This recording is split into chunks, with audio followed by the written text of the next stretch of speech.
ఓం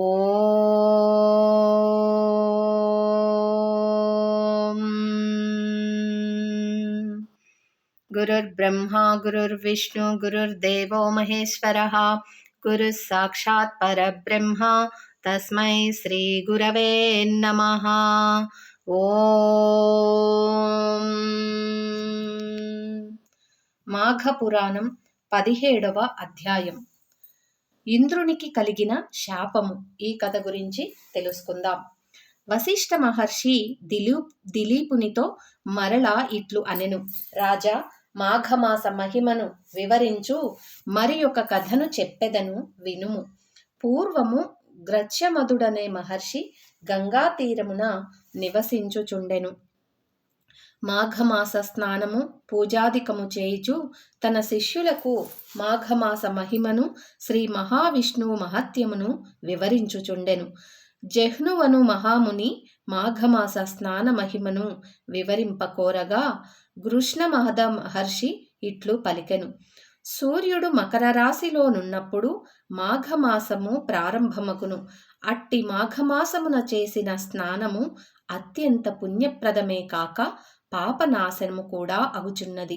మాఘమాసమున ప్రాతకాలమున నదీ స్నానము చేసిన వారు ఇంద్రుడు మహాపాతక విముక్తుడైనట్లుగా పాప విముక్తులగుదురు.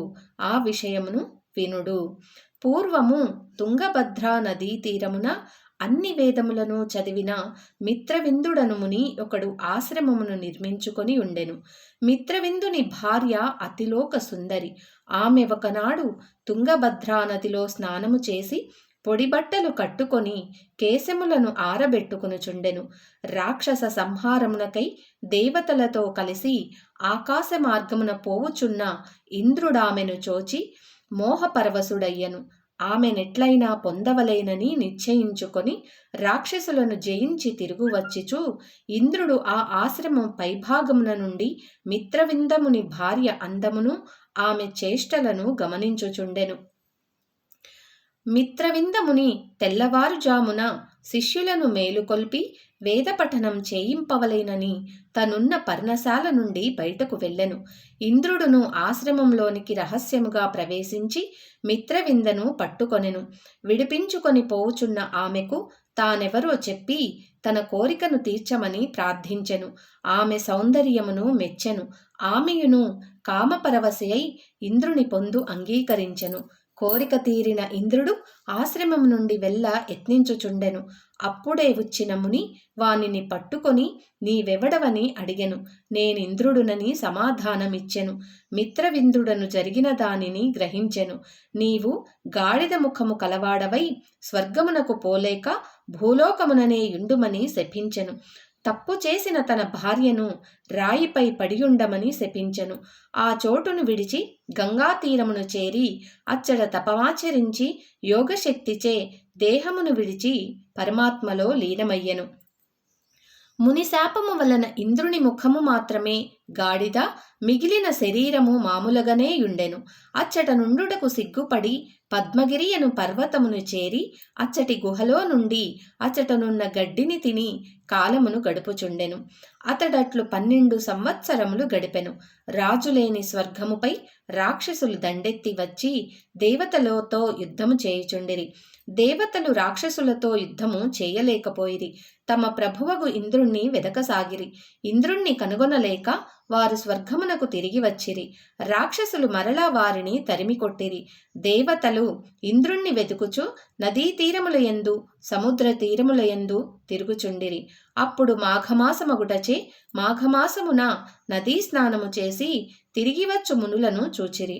మాఘమాస మహిమను ముచ్చడించుకొనుచున్న మునులకు నమస్కరించి మీరు చేయు వ్రతమేమి, దాని వలన వచ్చు ఫలమేమి అని ప్రశ్నించిరి. మునులు వారు ఇట్లనిరి. దేవతలారా వినుడు. మేము చేయు వ్రతము మాఘమాస వ్రతము. సూర్యుడు మకర రాశి యందుండగా ప్రాతకాలమున తటాకాదులందు స్నానము చేయుట, శ్రీ మహావిష్ణువు పూజ, పురాణ పఠనము, యథాశక్తి దానము, దీని వలన దుర్లభమైన మోక్షము కూడా సులభమగును.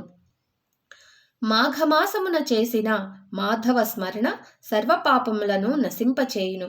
మాఘమాస స్నానము పూజ మున్నగునవి చేయువారి అదృష్టము అనంతము.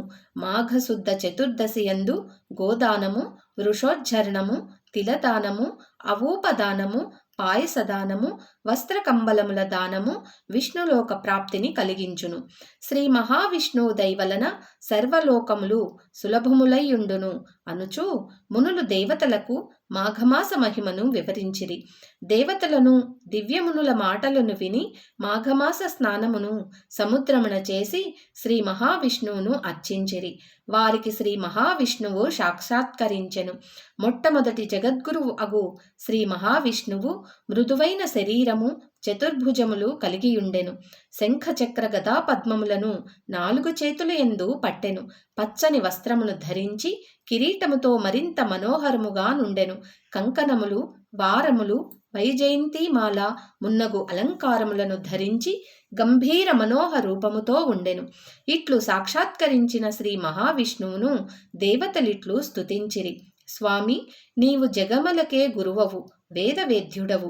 నీ అనుగ్రహము లేనిదే ఎవ్వరునూ నిన్నెంతటి వారనైనా ఎరుగజాలరు. చతుర్ముఖములు కల బ్రహ్మ వ్యాస మహర్షిని పాదముల మహిమను స్తుతించి కృతార్థులైరి. అట్టి నీకు మా నమస్కారములు. స్వామి, నీవు ఆనంద సముద్రమును పెంపొందించు చంద్రుడవు. నీకు నచ్చిన ఉత్తములైన వారికి స్వర్గమును మోక్షమును అనుగ్రహింతువు. సమస్తమును నీవే వ్యాప్తమైయున్నది. నీవు సచ్చిద్రూపుడవు, సత్యవాక్కువు. స్వామి, ఇట్టి నీకు నమస్కారము. నీవు త్రిమూర్తి స్వరూపుడవై సృష్టి స్థితి లయములను నిర్వహించుచున్నావు. సర్వసృష్టి నశించి జలమయమైనప్పుడు మర్రి ఆకుపై పరుండి చిదానంద స్వరూపుడవైయుందువు. పరమాత్మ స్వరూపుడవైన నిన్ను నీవు తప్ప మరెవ్వరునూ ఎరుగజాలరు. కర్మ ప్రకృతి గుణభేదములననుసరించి సృష్టించి వానియందాసక్తుడవై ఉన్నట్లుండి నిరాసక్తుడవై అద్వితీయ రూపముననున్న నీకు నమస్కారము. సర్వవ్యాప్తుడవైన నిన్నెవరునూ ఎరుగజాలరు. బ్రహ్మ, ఇంద్రుడు మొదలైన దేవతలు, పంచభూతములు అన్నింటినీ సృష్టించిన వాడవు నీవే. ధ్రువుడు, నారదుడు, ప్రహ్లాదుడు, ఉర్ధవుడు మొదలగు ఉత్తమ పురుషులు మాత్రమే నన్నెరిగి సేవింపగలరు. నీవు జగములకు గురువువు. జగములను నీవే మాట, మనస్సు మున్నగువానికి అందని నీ రూపమును నిన్ను స్తుతించుట తప్ప ఏమియూ చేయజాలని వారము.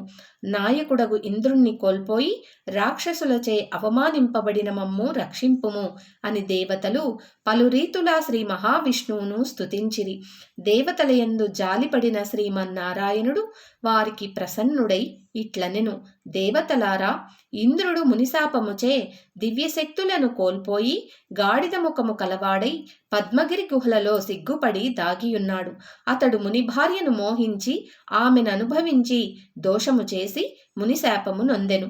పద్మగిరి దోకర్ణ సమీపముననున్నది.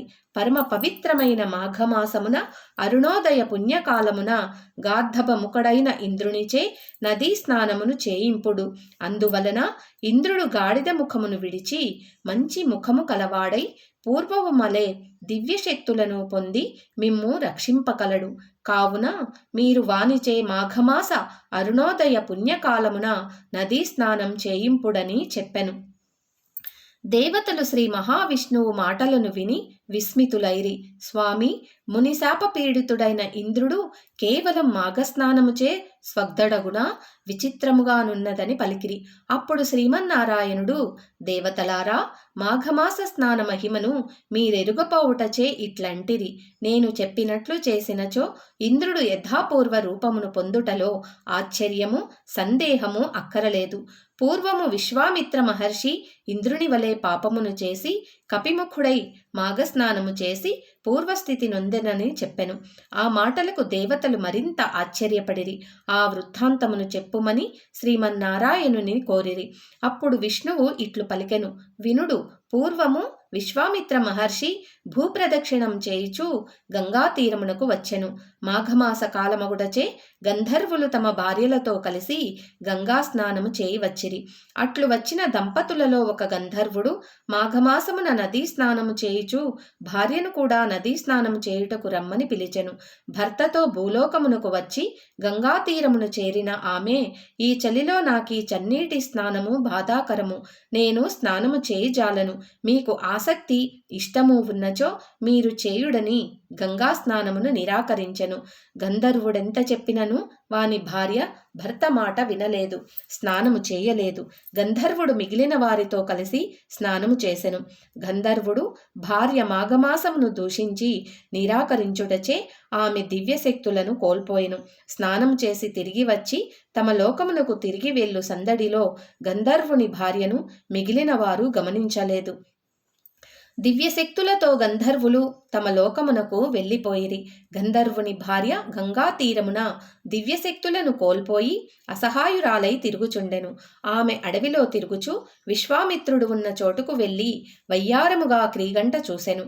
ఆమె అందానికి యవ్వనానికి విశ్వామిత్రుడు తన్మయుడై ఆమెను ప్రేమించుటచే ఇద్దరూ కామక్రీడలలో తేలియాడుచుండగా మరలా ఆ గంధర్వుడు తన భార్యను వెతుకుతూ వచ్చి చూడగా విశ్వామిత్రుడు గంధర్వ స్త్రీ క్రీడించుచుండిరి. ఆ దృశ్యమును చూచి మండిపడుచు, తపస్వివైయుండి కూడా ఇలా కామతృష్ట కలవాడవైనందున నీకు కోతిముఖము కలుగుగాకాయని విశ్వామిత్రుణ్ణి పాషాణమై పడియుండమని భార్యను శపించి వెళ్ళిపోయినాడు.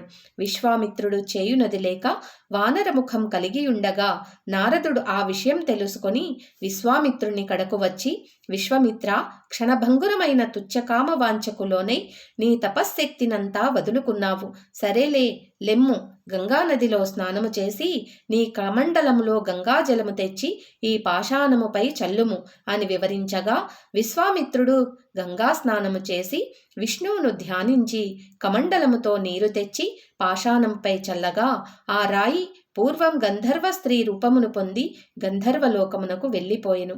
పూర్వరూపం నొందిన విశ్వామిత్రుడు తపస్సుకు వెళ్ళిపోయెను. దేవతలారా, మాఘమాస మహిమ మాటలకు అందదు, చాలా గొప్పది. కావున మీరు గాడిద ముఖము కలిగి సిగ్గుపడి పద్మగిరిలోనున్న ఇంద్రునిచే మాఘస్నానము చేయింపుడు. అప్పుడు అతనికి శాప విముక్తి యగునని శ్రీమన్నారాయణుడు దేవతలకు ఇంద్రుని శాప విముక్తికి ఉపాయమును సూచించెను. ఓం సర్వం శ్రీకృష్ణార్పణమస్తు. ఓం నమో భగవతే వాసుదేవాయ. ఓం శ్రీమాత్రే నమః.